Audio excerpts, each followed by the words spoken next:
क्या आपको भी यही लगता है कि अगर आपके पास बहुत पैसे हो तभी आप जीवन में सक्सेसफुल बन पाएंगे? तो फिर ये सारे लोग कैसे सफल हो गए? इनके पास तो कुछ ज्यादा पैसे नहीं थे।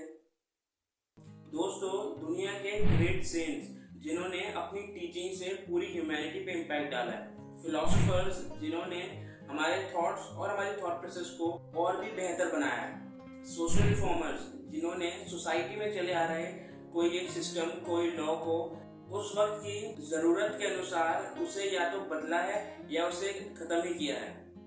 ऐसे ही writers, singers, poets, leaders, entrepreneurs, sports person, इन सभी लोगों में एक सिमिलैरिटी है जिसकी वजह से आज ये लोग अपने अपने फील्ड में सबसे महान बने हैं। और वो सिमिलैरिटी है इनकी सॉलिट्यूड में जाने की हैबिट, मतलब कि कुछ समय निकालकर अपने ऊपर काम करना, अपने आप को और बेहतर बनाना। फिर चाहे आप मेडिटेशन करें, आप योगा करें, या आप कुछ बुक्स पढ़ें, या फिर आपका जो प्रोफेशन है उसको लेकर ही आप अपनी उस पर्टिकुलर स्किल को और अच्छे से डेवलप करें। इन सभी लोगों ने अपनी उसी स्किल को सॉलिट्यूड में जाकर और डेवलप करा है। तो दोस्तों, आप भी अपनी लाइफ में किन चीजों में सबसे अच्छे बनना चाहते हैं? आपको उसके लिए अपने लिए अलग से टाइम निकालकर उसके ऊपर काम करना पड़ेगा। ऐसे नहीं कि आप सब लोगों के साथ सब एंजॉय भी कर रहे हैं और आप साथ साथ काम भी कर रहे हैं। ये तो दुनिया के 99% लोग यही कर रहे हैं। लेकिन जो 1% है, जो लोग महान बने हैं, जो लोग सक्सेसफुल बने हैं, जिन्हें आज दुनिया फॉलो करती है, उन्होंने सब चीजें एक साथ नहीं की होगी। वो चाहे अपनी जिंदगी में सब कुछ एंजॉय भी करते होंगे, लेकिन उनका जो मेन काम है उसके लिए ट्रेनिंग, प्रैक्टिस उन्होंने अकेले में जाके ही की होगी। तो आपको भी ऐसे ही फिगर आउट करना है कि आपको किन चीजों में और बेहतर बनना है अपनी लाइफ में, और उस स्किल को बेहतर बनाने के लिए आपको सॉलिट्यूड में जाके उस पर काम करना पड़ेगा।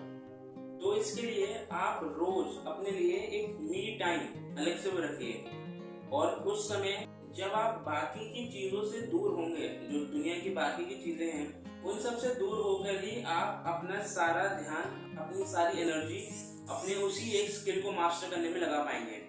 लेकिन अब आप सोच रहे होंगे कि यार दिन का सारा टाइम तो इंस्टा पे रील स्क्रॉल करने में निकल जाता है, अब इसके लिए अलग से टाइम कैसे निकालें? तो मैं आपको इसके कुछ बेनिफिट्स बता दूं कि इसका सबसे पहला बेनिफिट है कि जब आप डेली अपने साथ थोड़ा अकेले में टाइम स्पेंड करने लगेंगे तो आपका जो माइंड है वो काफी स्टेबल हो जाएगा। क्योंकि आप एटलीस्ट अगर 1 घंटे के लिए भी कर रहे हैं तो आपका माइंड बाकी सारी चीजों में नहीं लगा है, अब आपका माइंड सिर्फ एक जगह पर ही फोकस्ड है। और इसी की ही कंसिस्टेंट प्रैक्टिस से आप एक तरह से अपने माइंड को स्टेबल रहने की ही आदत डाल रहे हैं। और सेकंड बेनिफिट है, जैसे आपका माइंड स्टेबल होगा तो आपका माइंड जब जरूरत होगी तो जितना ज्यादा हो सके सही डिसीजन भी ले पाएगा। मतलब कि अब आपको अपने डिसीजन लेने के लिए औरों की जरूरत इतनी नहीं पड़ेगी। तो सेकंड बेनिफिट है कि आप अपने डिसीजन खुद से ले सकेंगे। अब इसका थर्ड बेनिफिट है कि ऑब्वियसली आपकी इसमें अपनी ग्रोथ भी होगी, आपकी अपनी ग्रोथ भी होगी, और आप जिस स्किल को मास्टर करने के लिए वो कर रहे हैं वो भी ग्रो ही होगी आप में। And fourth benefit is that you also become spiritual. अरे हाँ भाई, सही कह रहा हूँ, आप स्पिरिचुअल भी बन सकते हैं। जब मैं ये करके स्पिरिचुअल बन गया तो आप कैसे नहीं बन पाएंगे? लेकिन दोस्तों, आज की इस डिजिटल गैजेट्स की दुनिया में हमारा माइंड हमेशा डिस्ट्रैक्ट ही रहता है, या फिर मैं एक अलग तरह से कहूँ तो हमें अब आदत हो गई है अपने माइंड को बार बार डिस्ट्रैक्ट करने की। अब हमें अपने माइंड को डिस्ट्रैक्टेड रखने में भी मजा आता है। अब हमें एक बुक पढ़ने से ज्यादा बढ़िया 1 मिनट में इंस्टा पे कई 100 रील स्क्रॉल करने में मजा आता है। तो माइंड तो ऑब्वियसली डिस्ट्रैक्टेड रहेगा ही। लोग आजकल मॉर्निंग वॉक पे भी जाते हैं ना, तो साथ में हेडफोन्स या फिर ईयरपोड्स पे वो लोग गाने सुनते हुए जाते हैं। अगर कोई अपना कुछ काम भी कर रहा है तो ब्लूटूथ स्पीकर पे भी वो गाने सुनते रहते हैं। यहाँ तक कि तो आप कोई पढ़ाई भी करता है तो उसे बैकग्राउंड म्यूजिक चाहिए होता है। तो यार ये सब कुछ करके आप शॉर्ट टर्म में तो अपने माइंड को थोड़ा रिलैक्स कर सकते हो, लेकिन आपके माइंड की जो शांत और स्टेबल रहने की जो हैबिट है ना, वो आप लॉन्ग टर्म के लिए लूज कर रहे हो। Like what I always say, that in short term you might get pleasures, but in long term you are destroying yourself. तो दोस्तों, आप अपने लिए एक फिक्स्ड, एक डेडिकेटेड टाइम जरूर निकालिए। मैं तो कहता हूँ कि एटलीस्ट 1 घंटा तो जरूर निकालिए, ताकि उस समय में आप अपने ऊपर कुछ काम कर पाए। अब हो सकता है कि आप में से कुछ लोग कहें कि जी हमारे पास तो टाइम ही नहीं है। मैंने बताया था ना, क्योंकि सारा टाइम तो इंस्टा पे रील्स स्क्रॉल करने में जा रहा है। तो आप में सोच सकते हैं बहुत लोग हैं कि हमारे पास टाइम ही नहीं है। तो दोस्तों आपने एक वो कहानी तो सुनी होगी ना, लकड़हारे की कहानी की, कि जो लकड़हारा होता है वो पहले अपनी कुल्हाड़ी की धार को और तेज करता है। अब उससे दो फायदे हो सकते हैं, या तो जितनी लकड़ियां दी गई है उसे वो कम समय में वो काट सकता है, या फिर जितना समय दिया गया है उस समय में वो ज्यादा लकड़ियां काट सकता है। इन शॉर्ट वो अब और ज्यादा प्रोडक्टिव काम कर सकता है। तो दोस्तों उसी तरह से ही हम जो एक अपने लिए समय निकाल रहे हैं ना, उसमें हमें अपने आप पर काम करना है। और जब हम सॉलिट्यूड में रहकर अपनी स्किल को मास्टर कर रहे होंगे तो सिर्फ हमारी स्किल ही बेहतर नहीं हो रही होगी, हमारी ओवरऑल माइंड, बॉडी, हमारा सेंसेस पे ज्यादा कंट्रोल, वो सब भी हो रहा होगा। अब अगर मैं आपको इस पर कुछ टिप्स दूं कि आप अकेले में समय कैसे बिता सकते हैं, तो आप सबसे पहले ना इस अपने मी टाइम के लिए एक डेडिकेटेड टाइम तो डिसाइड करेंगे ही, साथ में एक डेडिकेटेड स्पेस भी डिसाइड कीजिए।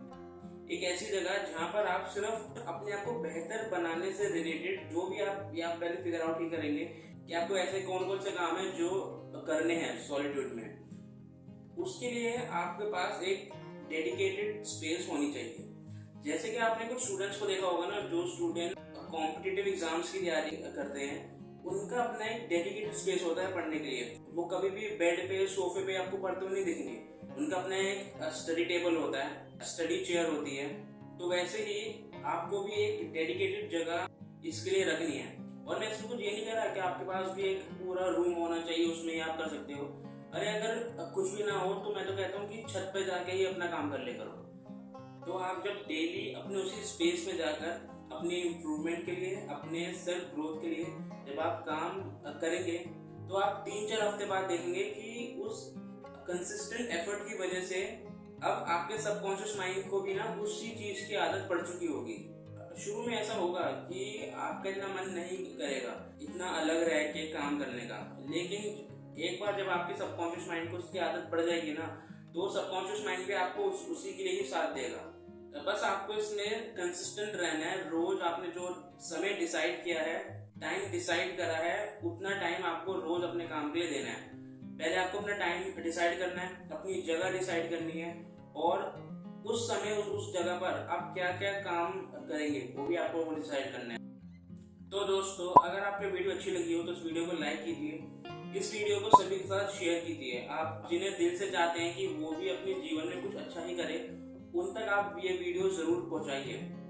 और आप मेरे को कमेंट सेक्शन में भी अपने थॉट्स लिख के बता सकते हैं, या फिर आप मुझे कुछ सजेशन दे सकते हैं कि मैं ये वीडियो किन किन टॉपिक्स पे बना सकता हूँ।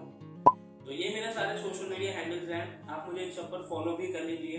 मैं यहाँ पर भी ऐसा ही कंटेंट डालता रहता हूँ। तो अगर आप चैनल पे पहली बार आए तो आप चैनल को सब्सक्राइब कर लीजिए और बेल आइकन पे प्रेस करके उसे ऑल पे सेट कर लीजिएगा, ताकि आपको मेरी आने वाली वीडियोस की नोटिफिकेशन ऐसे ही मिलती रहे। तो मैं तो आपको मिलता हूँ आपसे अगली वीडियो में, and till the next time, just be unstoppable.